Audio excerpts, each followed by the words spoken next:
Welcome to golden education class में आप सबके हार्दिक स्वागत है, अभिनंदन है। साथियों, आज हम आपके लिए लेके आए हैं इकोनॉमिक्स के बारे में कुछ महत्वपूर्ण प्रश्न एमसीक्यू जो काफ़ी सारे परीक्षाओं में पूछे जाते हैं और अर्थशास्त्र हमारे लिए वैसे बहुत महत्वपूर्ण है, तो इससे रिलेटेड बहुत सारे प्रश्न हर परीक्षाओं में पूछे जाते हैं। और ख़ासकर जो इस समय हाल ही में आपको जो परीक्षा होने वाली है यूजीसी नेट को लेके, उसमें भी बहुत ज़्यादा आपके लिए बहुत फ़ायदेमंद रहेगा। तो इसको प्लीज़ एक भी क्वेश्चन मिस मत कीजिएगा। आपके लिए सीरीज़ लेके आए हैं हम लोग, ये 3 सीरीज़ हैं आपकी। इसमें ओवरऑल 50 क्वेश्चन होंगे समथिंग, तो आपको सभी क्वेश्चन अच्छे से करने हैं और एक भी क्वेश्चन आपको मिस नहीं करना है। चलिए बात करते हैं, सबसे पहले क्वेश्चन पे आते हैं हम लोग। अर्थव्यवस्था कैसी है? ठीक है, सबसे पहले बात आती है भारतीय अर्थव्यवस्था हमारी कैसी है। ठीक है, तो भारतीय अर्थव्यवस्था की हम बात अगर करेंगे तो हमारी जो भारतीय अर्थव्यवस्था है वो हमारी है मिश्रित अर्थव्यवस्था। कैसी है? मिश्रित अर्थव्यवस्था है, मतलब ये सभी एक मिक्सअप फॉर्म है। ठीक है, नेक्स्ट क्वेश्चन की बात करते हैं हम लोग। मिश्रण अर्थव्यवस्था से क्या अभिप्राय है? अगर क्वेश्चन आता है कि भाई इससे मतलब क्या है, इससे अभिप्राय क्या है, तो ऑप्शन दे रखे हैं। देखिए कौन कौन से, थोड़ा छोटा कर देता हूँ उसको मैं। अर्थव्यवस्था में कृषि और उद्योग दोनों को बढ़ावा देना, सरकारी एवं निजी क्षेत्र का सह अस्तित्व, अमीर और गरीब का सह अस्तित्व, छोटे और बड़े उद्योगों का सह अस्तित्व। तो यहाँ बात चल रही है, कौन सा क्वेश्चन है, फिर से पढ़िए इसको, कि मिश्रित अर्थव्यवस्था से क्या अभिप्राय है। तो कि मिश्रित अर्थव्यवस्था जो अभिप्राय है वह हमारा सरकारी और निजी क्षेत्र का सह अस्तित्व। ठीक है, इसका जो मेन जो अभिप्राय होता है मिश्रित का, किसका? सरकारी और निजी क्षेत्र का। ठीक है, नेक्स्ट क्वेश्चन की बात करते हैं। आर्थिक विकास के दृष्टिकोण से भारत की गिनती होती है।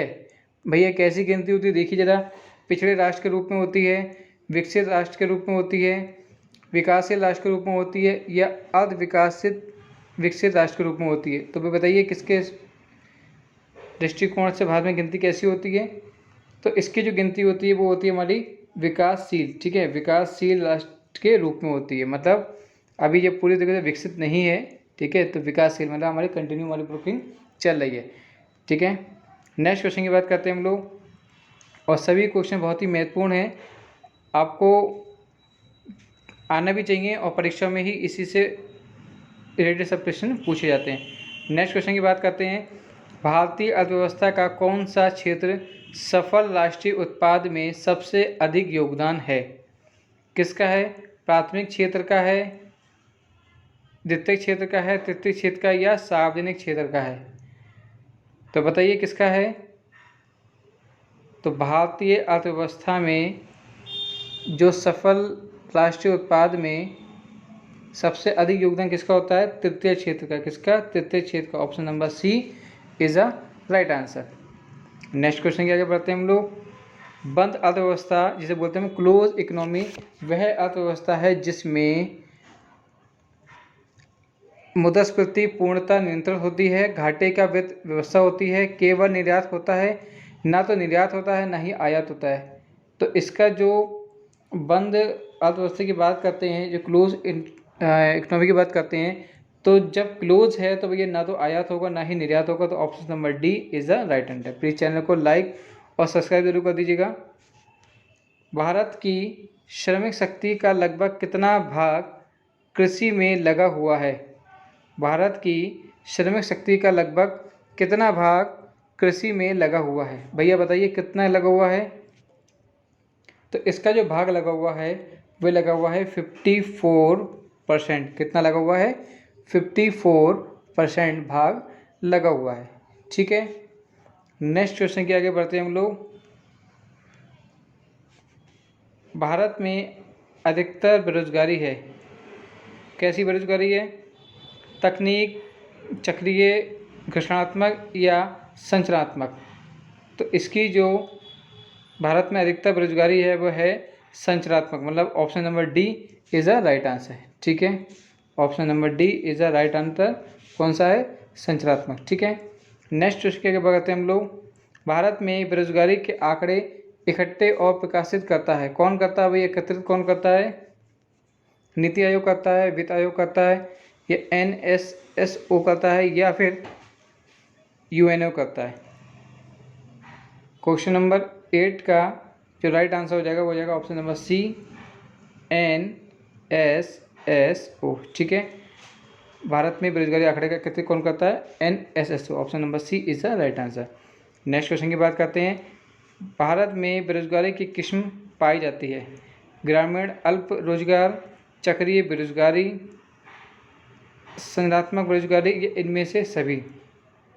तो क्वेश्चन नंबर 9 का ऑप्शन नंबर डी बिल्कुल ठीक हो जाएगा, क्योंकि इनमें से ये सभी हैं। ग्रामीण भी होती है, चक्री भी होती है और संगठनात्मक बेरोजगारी भी होती है। ठीक है, तो option number D is the right answer, सभी हो जाएगा। नेक्स्ट क्वेश्चन की बात करते हैं। कृषि में मूलतः किस प्रकार की बेरोजगारी की प्रधानता देखी जाती है? किसकी देखी जाती है? तो देखिए, संगठनात्मक बेरोजगारी की देखी जाती है, खुली बेरोजगारी की, आदर्श बेरोजगारी की, या घर्षणात्मक बेरोजगारी की।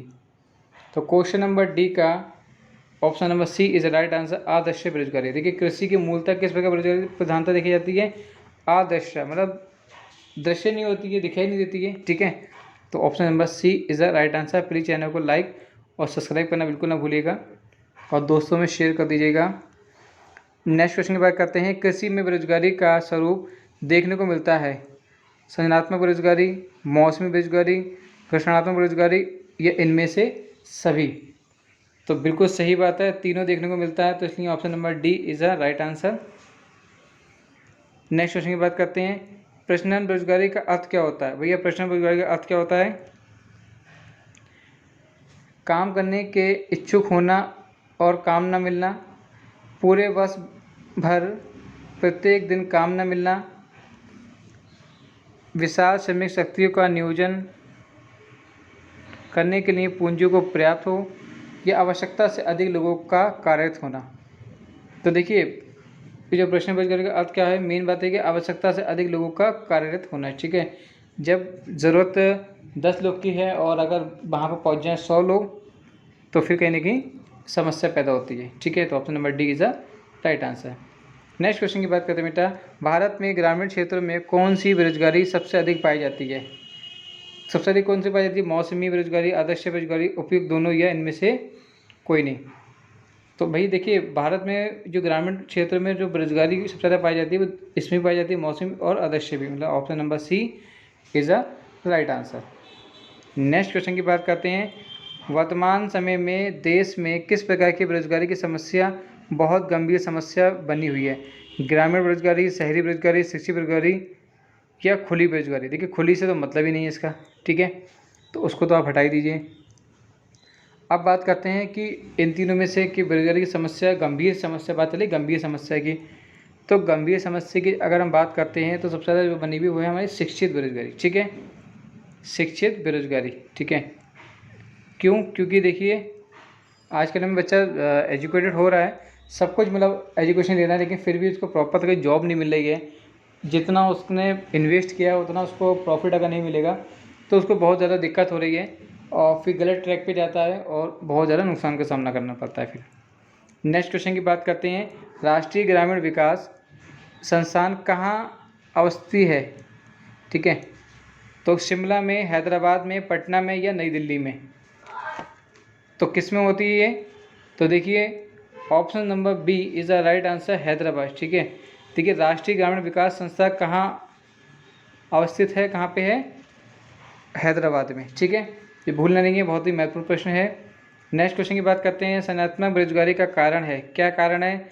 कि आपूर्ति की अवस्था, भारी उद्योग की अभिनति, कच्चे माल की कमी, या अपर्याप्त उत्पाद क्षमता? तो देखिए, ऑप्शन नंबर 16 का option number D is the right answer. क्योंकि देखिए, बात चल रही है संगठनात्मक बेरोजगारी का कारण क्या है कि अपर्याप्त उत्पाद की क्षमता, मतलब अपर्याप्त उत्पाद की क्षमता जब होगी तो उसमें बेरोजगारी का कारण बन सकती है। ठीक है, तो option number D is the right answer. बहुत ही महत्वपूर्ण अच्छे प्रश्न हैं, एक भी क्वेश्चन मिस मत कीजिएगा, और बहुत ज़्यादा परीक्षाओं में पूछे जाते हैं ये। नेक्स्ट क्वेश्चन की बात करते हैं कि वैश्वीकरण मतलब ग्लोबलाइजेशन का अर्थ क्या है? अर्थव्यवस्था का एकीकरण से है, वित्तीय बाजार का एकीकरण से है, घरेलू अर्थव्यवस्था का वैश्विक अर्थव्यवस्था के कारण एकीकरण से है, या अर्थव्यवस्था के विभिन्न खंडों का एकीकरण है? तो देखिए, जो क्वेश्चन नंबर 17 का option number C is the right answer, घरेलू अर्थव्यवस्था का वैश्वीकरण वैश्विक अर्थव्यवस्था के साथ एकीकरण है। ठीक है, तो option number C is a right answer. बहुत से क्वेश्चन ऐसे होते हैं कि उसका आंसर उसी में छुपा हुआ होता है, बस थोड़ा सा हमको समझने का प्रयास करना होता है। नीति आयोग गरीबी रेखा का निर्धारण पोषण आवश्यकताओं के आधार पर निर्धारित करता है। इसके अनुसार ग्रामीण क्षेत्रों में 200 कैलोरी प्रति दिन से कम प्राप्त करने वाले गरीबी रेखा के नीचे माने जाते हैं।